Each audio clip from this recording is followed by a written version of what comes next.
Donc je veux que nous allions au-delà des plans de la nature et que nous commencions à trouver Dieu dans l'esprit. La Bible dit que ceux qui adorent Dieu le font, quoi? En esprit. Et c'est une autre grande chose à analyser. Cela signifiera qu'il y a un sacrifice, juste la réalité du monde. C'est ce que l'Écriture essaye de dire. Donc si un homme a fait quelque chose, et que cela est considéré comme une réalité dans le contexte de Dieu, cela doit être quelque chose de spirituel. Une réalité dans l'ambiance de Dieu. Donc je peux danser, cela signifie qu'une autre personne danse comme ça. Les deux danses ne sont pas les mêmes, même si elles semblent identiques dans le naturel. L'une a été faite par l'esprit, et parce qu'elle est faite par l'esprit, c'est quelque chose qui est réellement une réalité. Donc Dieu, nous le considérons comme un acte d'adoration. Êtes-vous avec moi maintenant? Et c'est pourquoi deux personnes peuvent venir à l'église. Pour l'une, c'est un acte d'adoration. Pour l'autre, c'est dimanche. Dimanche, ce genre de personne peut rester à l'église pendant 3 ans et déjà, donc deux personnes s'assoiront, l'une est en train de croître et l'autre progresse dans la vie et le destin, tandis qu'une autre se plaint. Vous penserez que c'est la faute de la personne. L'autre vient physiquement à l'église, mais il y a la venue de l'église spirituellement. En fait, je ne veux pas entrer dans des questions spirituelles profondes. Chaque rassemblement se trouve dans un lieu spirituel particulier.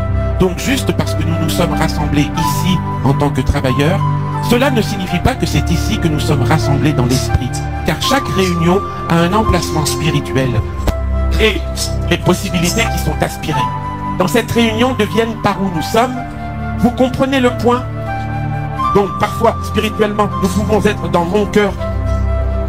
Alors nous serons au moins cela plein des prophètes. Donc quand nous professons voir cela, Philippe commencera à retracer les questions. Parfois, nous serons à Kadash, et ici il y a un lieu appelé Kadash, c'est là que Dieu juge tout. Nous sommes nés dans la victoire, nous sommes nés de nouveau, mais nous touchons encore certaines choses, faisons certaines choses. La carnalité a tué des hommes, donc cette vallée est la vallée du jugement, où les hommes laissent tout derrière eux, et Kadash, tout ce qui n'est pas de Dieu est jugé.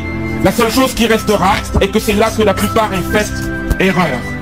Tous les hommes puissants, même Myriam, parce que même s'ils étaient loin, l'onction les a poussés dans ces choses qui n'étaient pas pleinement représentées dans leur cœur. Donc, mais quand ils sont arrivés à Kadash, Dieu a mis un terme à cela. Je vous permettrai de faire le ministère, de venir à l'église et de faire cela pour aujourd'hui. Celui-ci, maintenant, c'est ce genre de Dieu. Donc, nous devons connaître l'emplacement spirituel. Comprenez-vous le point? Mais nous pouvons venir et c'est la piscine de Bethesda. Donc quand vous y arrivez, tout ce que vous avez à faire est de prendre l'eau. Et puis les yeux aveugles des gens, c'est pour ça. C'est ce qui est chronique pendant des années. Ils vous diront qu'ils vont chez cet homme. Ou que tout le monde a joué. Ce n'est pas combien de personnes doivent prier si je qualifie le docteur.